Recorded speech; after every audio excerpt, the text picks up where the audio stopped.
Assalamualaikum warahmatullahi wabarakatuh.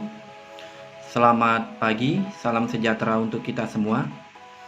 Baik, anak-anak sekalian, pada kesempatan yang berbahagia ini Bapak akan menyampaikan materi kompetensi dasar kita yang terakhir untuk materi PPKN kelas 11 di semester genap, yakni materi memperkukuh persatuan dan kesatuan bangsa dalam NKRI. Akan ada 4 pokok bahasan yang akan kita bahas pada kesempatan kali ini. Akan tetapi, sebelum kita memulai pokok bahasan tersebut, Bapak akan menjelaskan tujuan pembelajaran kita pada hari ini. Adapun tujuan pembelajaran kita pada hari ini adalah agar peserta didik memiliki sikap, pengetahuan, dan keterampilan yang diperlukan dalam upaya memperkukuh persatuan dan kesatuan dalam NKRI. Oke, itu tujuan pembelajaran kita. Kita akan segera memasuki pokok bahasan yang pertama, yakni makna persatuan dan kesatuan bangsa. Nah, berbicara makna persatuan dan kesatuan bangsa, kita awali terlebih dahulu dengan konsep persatuan dan kesatuan. Nah, ketika kita melihat konsep persatuan dan kesatuan, kita cermati dengan seksama, maka kita akan menemukan satu redaksi kalimat yang sama, yaitu satu, baik pada persatuan maupun pada kesatuan. Nah, satu di sini dimaknai adalah utuh, tidak terpecah belah.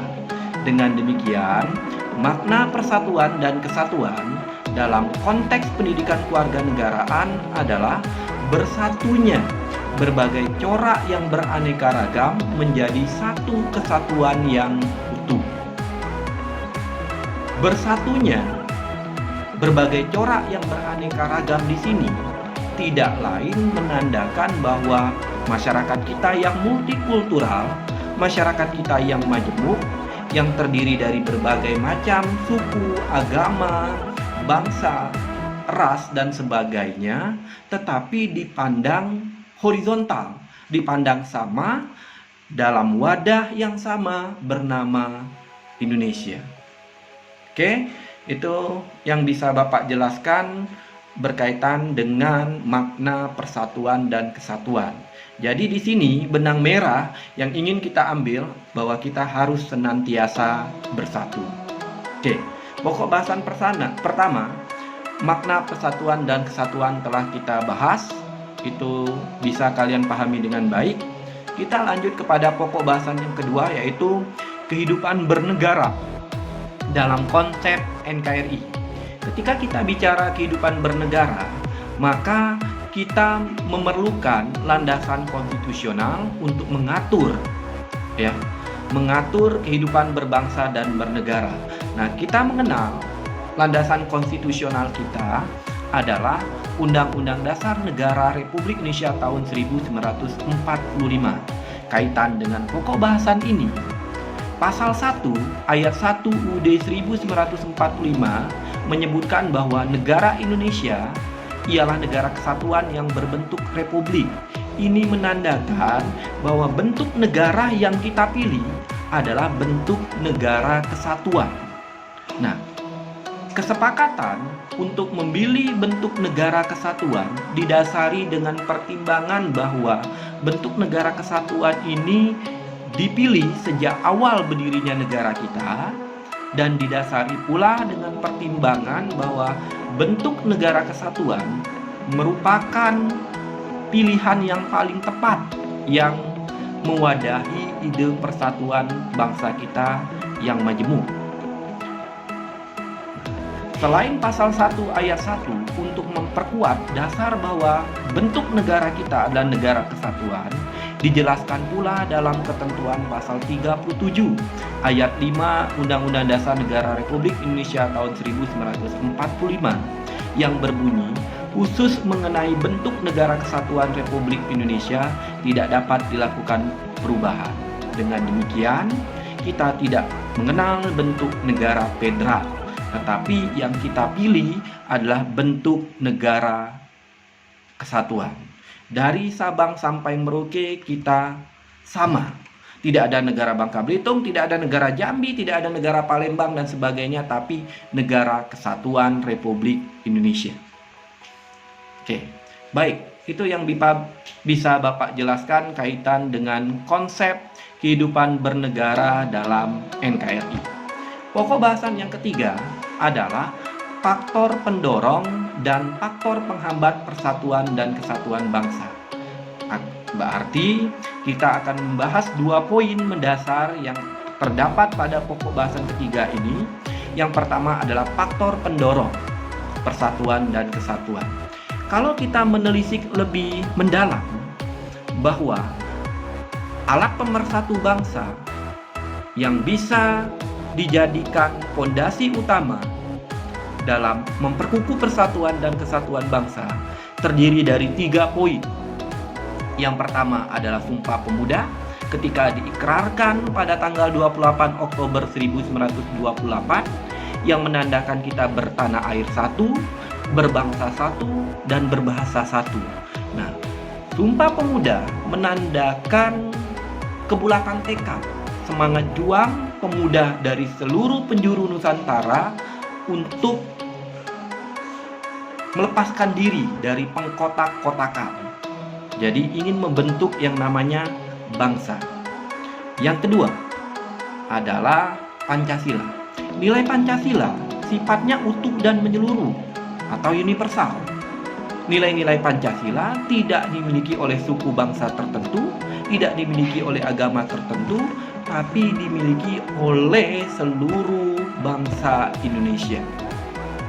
Dan yang ketiga adalah semboyan Bhinneka Tunggal Ika sebagai wadah untuk membingkai, mempersatukan kita yang majemuk. Jadi bisa Bapak katakan bahwa faktor pendorong persatuan dan kesatuan bangsa terdiri dari 3 poin. Yang pertama adalah Sumpah Pemuda, yang kedua adalah Pancasila, dan yang ketiga adalah semboyan Bhinneka Tunggal Ika. Walaupun berbeda-beda, tetapi tetap satu jua. Kita lanjut ke faktor penghambat persatuan dan kesatuan. Faktor penghambat persatuan dan kesatuan tentunya harus kita waspadai. Akan tetapi sebagai bangsa yang majemuk, tidak kita pungkiri bahwa faktor penghambat ini menjadi potensi yang sangat merugikan kalau tidak kita antisipasi dengan baik. Nah, apa saja contoh dari faktor penghambat persatuan dan kesatuan itu? Yang pertama, contohnya adalah perasaan kedaerahan yang berlebihan. Ini tidak baik. Yang kedua, munculnya gejala etnosentrisme, menganggap suku bangsanya yang paling baik dan memandang rendah suku bangsa yang lain. Yang ketiga, lunturnya atau melemahnya nilai persatuan bangsa, dan termasuk juga yang keempat adalah ketidakmerataan pembangunan. 4 poin yang Bapak sebutkan tadi bisa memunculkan konflik horizontal yang merugikan kita semua tentunya. Oke? Jadi faktor pendorong dan penghambat persatuan dan kesatuan dibagi menjadi 2 poin mendasar. Untuk faktor pendorong terdiri dari Sumpah Pemuda, Pancasila, dan Bhinneka Tunggal Ika.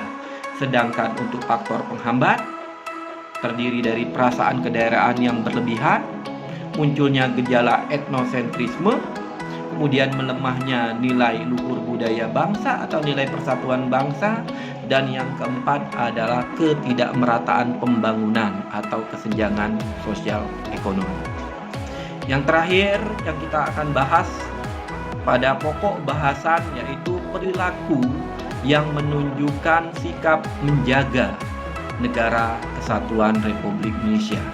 Nah, kaitan dengan sikap menjaga persatuan dan kesatuan ini merupakan salah satu kewajiban dari warga negara Indonesia. Banyak hal yang bisa kita tunjukkan baik dalam kehidupan keluarga, sekolah, maupun lingkungan masyarakat dalam kehidupan sehari-hari berkaitan dengan upaya memperkukuh persatuan dan kesatuan. antara lain gotong royong, toleransi, anti kekerasan, dan mau bekerja keras untuk membangun bangsa.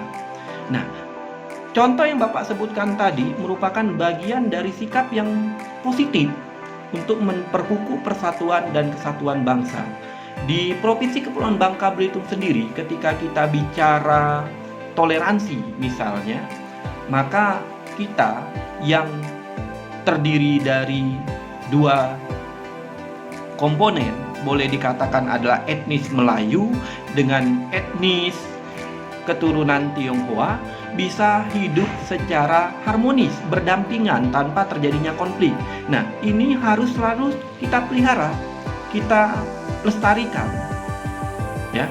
Karena Bangka Belitung ini yang terdiri dari dua komponen yang Bapak sebutkan tadi bisa berdampingan secara rukun tanpa ada diskriminasi. Bahkan ketika salah satu etnis Tionghoa merayakan hari besar keagamaannya, mereka menyadari bahwa etnis Melayu tidak dapat mengkonsumsi misalnya makanan dan minuman tertentu yang tidak diperbolehkan atas dasar agama. Dan menyadari hal itu, kemudian etnis Tionghoa menyediakan makanan dan minuman yang halal yang bisa dikonsumsi oleh etnis Melayu. Ini menandakan bahwa kita bertoleransi, rukun. Demikian juga ketika kita berbicara, ketika umat Muslim atau Melayu merayakan hari besar keagamaannya, mereka juga datang untuk menghargai. Tidak kalah penting, Bapak juga akan memberikan contoh anti kekerasan.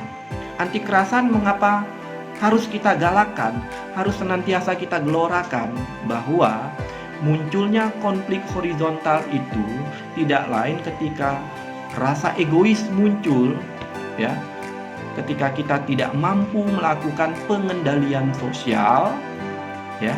Pengendalian sosial ini tidak bisa menggunakan kecerdasan yang kita miliki, baik kecerdasan spiritual, emosional, sosial, sehingga melakukan tindakan kekerasan, dan itu tidak dibenarkan. Ya, tidak ada diskriminasi, tetapi toleransi.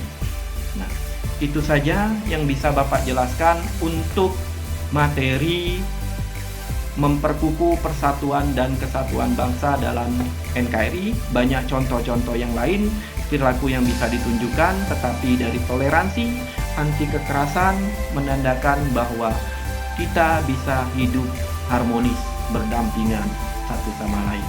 Jadi tidak mengenal beta, abdi, gue, tetapi kita semua bangsa Indonesia yang dipandang secara horizontal. Demikian penjelasan yang bisa Bapak sampaikan. Terima kasih. Wassalamualaikum warahmatullahi wabarakatuh.